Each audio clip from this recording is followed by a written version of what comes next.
Et ni hao et bienvenue pour ce Yasanseo du JT Geek Dishonored The China Addict en direct de Shenzhen. Un JT entièrement réalisé avec un accent foiré. Non, bah je déconne. Bon, dis donc, le trafic du 17 et du 18 c'était pas mal. Et ben, comme on vous l'a promis, si on fait plus de trafic, on vous en donnera un peu plus. Donc, bah, pour ce JT 19, bah, vous verrez pas ma gueule. Pas ce coup-là. Peut-être la prochaine fois. Mais vous aurez un bonus sympa. On a essayé de travailler un petit peu, donc je pense que ça va vous plaire. Et le gadget de la semaine qui, alors là, lui, il est top, trop classe. Et vous allez voir, on a fait vraiment une vidéo qui est trop bien. Et c'est génial. Et vous allez trop kiffer le produit. C'est merveilleux. Bon, alors pour ce JT 19, vous allez retrouver toujours en 1 la vidéo en extérieur pendant que je papote. En numéro 2, le best-of blog de la semaine du JT Geek by siphon.fr. En numéro 3, les stats. En numéro 4, le membre de la semaine. Donc on vous le rappelle, si vous voulez être membre de la semaine, il suffit de participer sur le blog ou sur le forum, ou les deux, de vous faire remarquer par notre Texas Ranger Bast06 ou Sébastien pour les intimes. Et là, si vous remarquez, oh, lui il est bien, il nous dira c'est le membre de la semaine, c'est lui qui décide. Ensuite, en numéro 5, vous trouverez le gadget de la semaine. Le gadget trop bien. Là, cette semaine, moi j'ai kiffé, je pense que vous allez kiffer aussi. Et ensuite, en numéro 6, vous allez trouver le bonus sympa. Et moi, si j'étais vous, eh ben, je resterais bien jusqu'à la fin. Vous allez voir, il y a une petite surprise.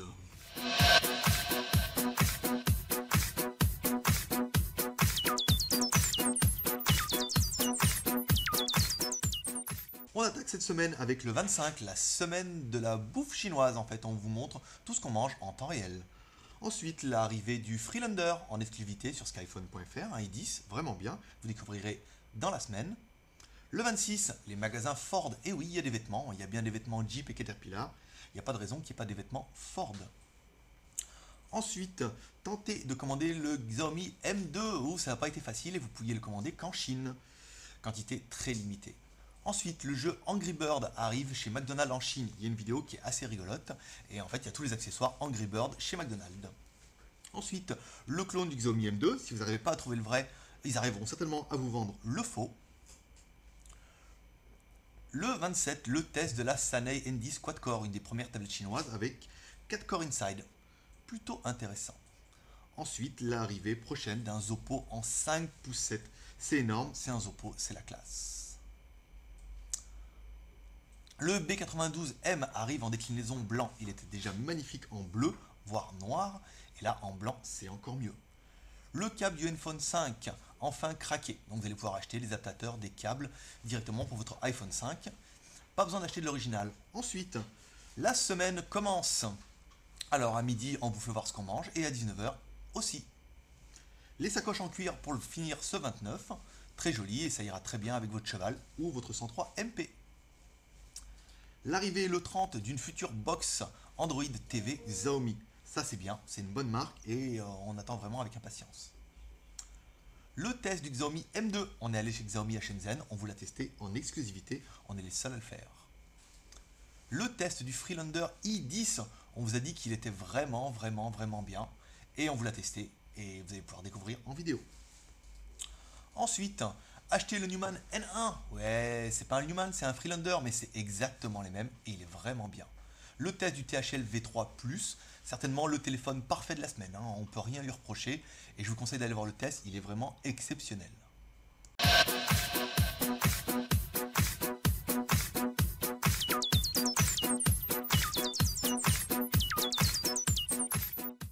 Les stats de la semaine, alors on attaque directement avec le Facebook 8283, on a moins de membres que la semaine dernière, et oui il y a des gens qui viennent, il y a des gens qui partent, c'est la vie. Ensuite, les vues YouTube. Ah, là par contre, on est bien. Bientôt 1 million de vues avec 973 000 et 960 abonnés. Et bien, bientôt 1000 et 1 million. Moi, je trouve que c'est bien. Le forum. Le forum, toujours actif, de plus en plus de participants. Ça, c'est bien. C'est vivant, il y a des membres. Et là, vous êtes déjà plus de 10 000. Ça, c'est vraiment bien. Merci à tous.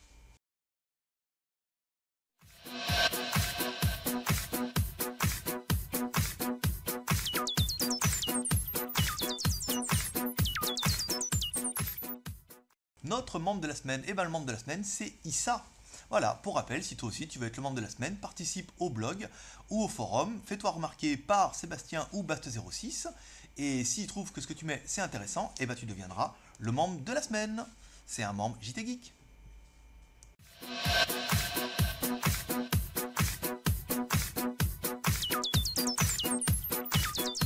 Le gadget de la semaine. Et non, le gadget de la semaine n'est pas un gros suppositoire, ni un objet sexuel pour madame, peut-être voire pour monsieur, car déjà, il n'est pas étanche, bien qu'il puisse vibrer. Donc ça aurait pu être intéressant, mais non, en fait, c'est bien le Vibrate Speaker Ball. En fait, c'est un produit à nous. Donc c'est un haut-parleur. Et là, vous allez vous dire, il est bien bizarre ton haut-parleur. Et oui, vous allez voir, en fait, c'est un appareil qui est assez étonnant, car il a une prise jack pour le mettre sur votre MP3, sur votre iPhone, sur votre GSM chinois, votre tablette, votre ordinateur. Et de l'autre côté, il y a un haut-parleur par résonance acoustique. Et là, vous vous dites, mais la résonance acoustique, c'est quoi est-ce? Et bien en fait, mieux que ça, on va reprendre la vidéo qu'on a fait, qui explique un petit peu le produit, tout de suite. Et là, je vous fais VSB. Donc voilà, donc là, c'est la présentation du produit, toujours. Le VSB, soit le Vibrate Speaker Ball en américain. Alors en fait c'est simple, vous allez retrouver un haut-parleur vibrant sur la partie, sur une extrémité, donc c'est une demi-sphère, d'où le nom Ball. Et vous allez pouvoir y intégrer deux piles LR3, en fait parce qu'il y a un amplificateur dedans. Si vous le branchez en passif sur votre téléphone, ça ne fera pas beaucoup de son. Donc il y a deux petites piles, un interrupteur on-off, et le haut-parleur de l'autre côté. Donc c'est la résonance acoustique, en fait, cette partie-là sera posée sur une surface pour avoir du son. Il y a un enrouleur, c'est pour ça qu'en fait ce modèle se différencie un petit peu des autres, c'est que vraiment il est plus compact. Là vous allez pouvoir tirer et remettre votre câble dedans. Donc non, c'est pas des boules de geisha, non, non, non, non, non, c'est vraiment le haut-parleur que vous allez pouvoir en fait dérouler et enrouler directement par ici. Ce qui veut dire qu'en fait le produit sera vraiment très compact une fois que ça sera remballé. Sur l'autre extrémité, vous avez la jack pour pouvoir mettre directement branché sur votre smartphone, sur votre tablette, sur votre ordinateur. Et toujours cette ball pour pouvoir faire vibrer tout ce que vous voulez. Donc vous pouvez aussi brancher l'appareil sur une prise USB. Donc nous, pour les essais, on l'a mis directement sur notre batterie externe 2600 mAh. Comme ça, là, vous êtes sûr que vous allez pouvoir faire vibrer pendant longtemps. Et là, vous n'avez pas besoin de pile. Simplement, une prise USB d'ordinateur, ça suffira. Allez, du son tout de suite. Vous allez voir un petit peu comment ça marche. On déplie l'appareil, on déplie la jack, on sort le haut-parleur, on branche la jack sur le téléphone ou sur le MP3. C'est technique, je sais, mais je pense que beaucoup vont y arriver. Et ensuite, vous allez voir, c'est parti, mon kiki.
pour ce bonus de la semaine, on vous emmène au Kung Fu. Et non, on va pas vous emmener faire des arts martiaux, mais bien une chaîne de restaurants qu'on a trouvé à Shenzhen. C'est une chaîne qui est assez populaire, qui s'appelle Kung Fu. Donc Kung Fu, c'est le même principe en fait que McDonald's, que KFC. Oui, parce qu'en Chine, ils livrent, contrairement en Europe. Donc en fait, ils vous livrent, donc ils vont vous livrer des plats. En fait, c'est une chaîne. Donc vous allez retrouver surtout des aliments chinois. Et ce qui est intéressant, c'est le nom. Donc là, c'est Kung Fu, et là, forcément, ça pète. Et ensuite, c'est l'effigie. L'effigie, alors vous allez voir, hein, c'est assez explicite. C'est un Chinois qui fait du Kung Fu sans t-shirt, assez maigre, avec un survêtement jaune. Donc là, vous allez dire, mais oui, mais c'est Bruce Lee. Bah non, c'est pas Bruce Lee. Si c'était Bruce Lee, ils n'auraient pas le droit de le faire. Là, c'est simplement un Chinois qui fait du Kung Fu avec un jogging jaune. Et là, ça passe, c'est un petit peu ambigu, mais en même temps, Bruce Lee, c'est pas une marque déposée, donc ils auraient peut-être pu l'appeler comme ça, mais ils l'ont pas fait. Ensuite, il est mort, son fils est mort, et sa femme, elle vit aux États-Unis, donc elle n'a pas besoin de ça. Donc c'est une petite chaîne, forcément. Ils veulent pas qu'on fasse de vidéos à l'intérieur, donc on vous a fait des photos en loose day. Donc à l'intérieur, on retrouve, c'est un peu comme un McDonald's, hein, vous allez choisir directement vos plats, et hop, on va vous les livrer. Donc beaucoup de riz, beaucoup de nouilles, beaucoup de soupe. Et pour nous, notre sélection sera arrêtée sur du riz avec du bœuf, un petit jus de mango ou de papaye, on ne sait pas trop. Et voilà pour un petit peu ce que c'est de notre plat. Donc un restaurant plutôt sympa qui fera une bonne petite découverte. Au moins vous pourrez dire que vous connaissez le restaurant Kung Fu de Chine. Et ça va bien faire marrer au moins vos copains. Parce que quand on vous parlera de Kung Fu, vous direz mais c'est aussi un restaurant. Et je pense que ça faisait un très bon bonus sympa de la semaine. Et voilà mes petits geeks, ce JT numéro 19, bah c'est fini. Oh, je sais, c'est triste. Mais on reviendra promis la semaine prochaine pour un JT Geek numéro 20. Et je vous cache pas on prépare, on réfléchit à qu'est-ce qu'on pourrait mettre la semaine prochaine pour leur faire plaisir. Et ben ça, vous découvrirez la semaine prochaine. Tes paupières sont lourdes. À 3, tu vas voir le blog du JT Geek sur siphon.fr. 1, 2, 3. Va.